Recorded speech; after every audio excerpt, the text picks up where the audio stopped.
Hey gang, Andy over here with Morty the Mortuary dog.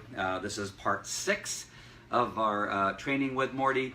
We're just about done. We've had a few things, obviously, because we've had a lot of other stuff going on. We had Super Zoo, but in that whole time, Morty has been out in public. Emlyn and I actually did some team training the other day because the one issue that he has is that he gets excited around other dogs. And so we're working on that aspect of his training. And one of the things I brought up in one of the other videos was permission-based training. In other words, there are certain things that you want to make sure that you have the dog understanding that he can't do it unless he's got permission. One of those would be jumping on the couch and laying on the couch and sleeping on the couch, that kind of thing. If Morty is at the mortuary and say they either have a couch set up or a chair set up for the clients to come in there and talk about what they're going to do for the service of their loved one, that kind of stuff. Just because somebody sits down on the couch, you don't want that to be permission for the dog to think, oh, somebody's sitting down, I'm going to have them pet me. Because again, we don't know that every person likes dogs or wants the dog near them and all that kind of stuff. And so there needs to be the permission-based training where the dog on command actually is told that they can get up on the couch and visit with that person. So you saw early on we were teaching the dog to come up and cuddle with my daughter on command, and now we're teaching the dog to stay off of the couch unless given permission. So how do we do that? And how can you do this with your dog at home? And I see a couple things popping up here. I just want to make sure I'm not missing anything. Oh, it's just telling people that, I guess, Facebook now tells people that I'm on. Okay, I guess it did before, but now it tells me that it's telling people. So what I suggest everybody do is with their dog inside the house, especially early when the dog first gets there. You know, one of the mistakes people make is that when they get a dog from a shelter, a rescue, or even a puppy, is one of the things they go, you know what, I just want the dog just to feel free and come up on the bed and lick me on the face, or come up on the couch and lick me in the face and spoon me, that kind of stuff. And then later on, as the dog gets bigger, or you start to have problems, now you're saying, oh, I don't want the dog on the couch. Now they're chewing up the couch, or now they're wearing out a spot on the couch, and whatever it is. But you've spent weeks, months, maybe a year of allowing the dog to make the decision on its own to be on the couch. And so my suggestion is that even with the nicest, friendliest, even most cuddly dogs, is that you do it on a permission-based program. And so on the ground, if your dog is going to be in the house, on the ground is the place for the dog to be.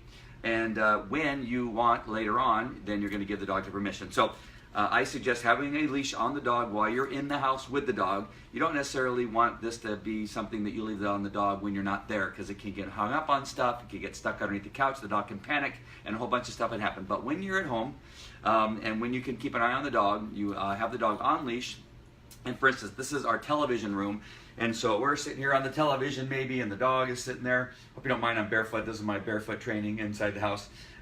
Is that the dog understands that this is their place. If I want to sit with my dog, then I will go down on the ground with the dog and spend time with the dog on here, right? And that's how you want to begin it. The dog understands that his place is on the ground, and then when I want to spend time with him, I will come down there with him, okay? When I'm on the couch, the dog understands, hey, I can't get on the couch, right? This is a no-go situation. Now, for 4 to 6 weeks, you want this to be very, very strong, because it'll be much easier to get the dog to come on the couch when you want than it is to, after a period of time when the dog has been used to being on the couch, then to tell the dog that he can't be on the couch. Does that make sense? Hopefully it does. Hopefully you're shaking your head. If you're anybody watching, make sure and let me know that you understand what I'm saying.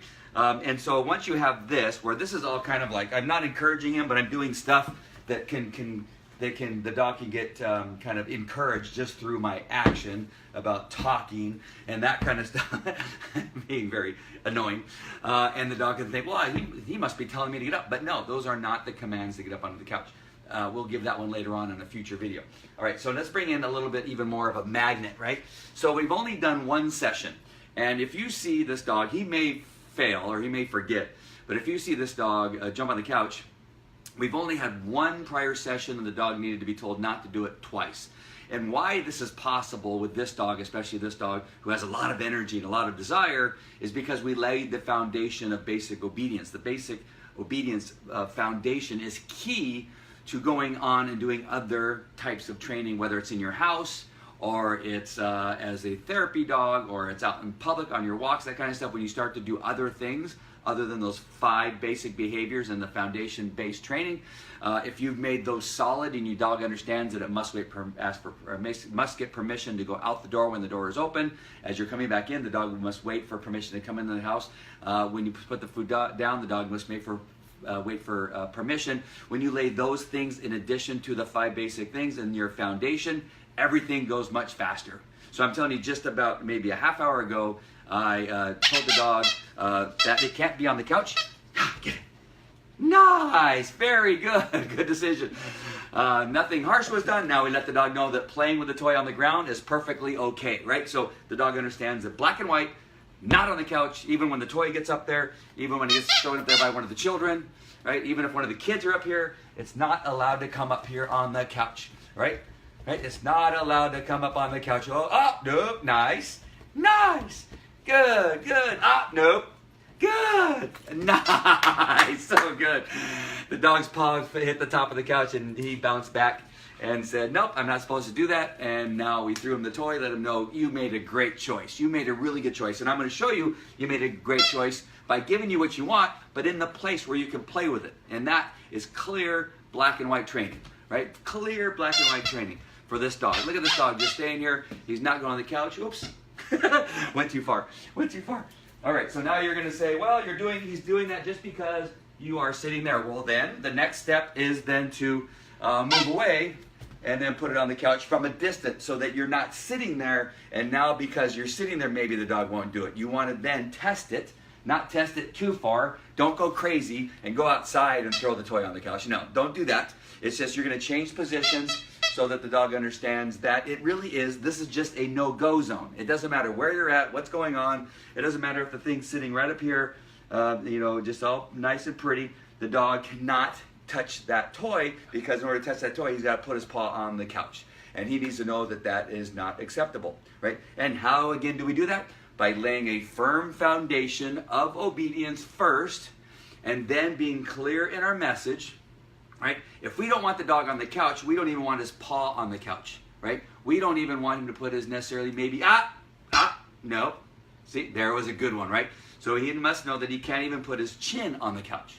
And people are thinking, oh my gosh, really? It's so... No, it's not. It's perfect. It's actually better to be very clear about the lines, black and white, than it is to be wishy-washy, right? We want to be wishy-washy. Say, well, it's Tuesday, and it's okay on Tuesday, right? Or it's okay if he just puts one paw. No, that begins to get into the gray area that makes it so difficult for a dog to be correct. When you have a clear line, the clear line is the couch, right? That's the clear line. When you make a clear line, it is so much easier for the dog to understand. Does this dog not understand? Yes, he understands. And then down here, perfectly fine to play with a toy. All right? So this is, again, a little bit of Morty's training, but I thought I would bring it to you because I know people struggle with this, and they think that, well, if the dog, my dogs can all sit on the couches in the bed. That's fine. I would just suggest that you do it on permission basis first. Because, again, you're going to have people over at your house that don't necessarily want the dog on the couch with them. If I have a family member, I'm not going to say who because they may be watching this, a family member whose dog jumps on the couch willy-nilly whenever they want, right? And so, but, when I go over to the house and I'm sitting there, I don't want the dog jumping in my lap and licking my face. I think that that's rude for that dog to do that. And so, even with that dog, a small dog that's doing that, it's one of those things that, it's okay with me because I'm a dog trainer. I probably smell like a dog anyway. But I begin to think about what about other people that are coming over that don't necessarily like a dog jumping up on the couch with them and licking them in the face. That it may be some type of salesperson. They don't count. Maybe it's some type of a friend of a friend, right? Or it's an older person who...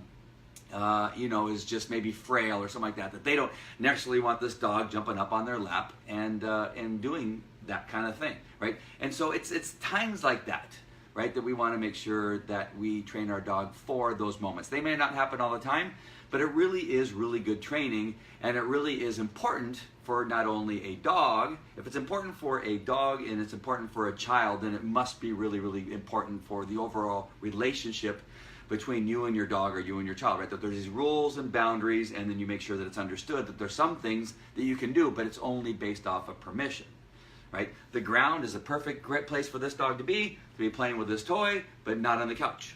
It's just, that's black and white, very, very clear. And now he's waiting for the permission to have the toy, and I'm going to give it to him. Nice. All right. Hope that was helpful to you.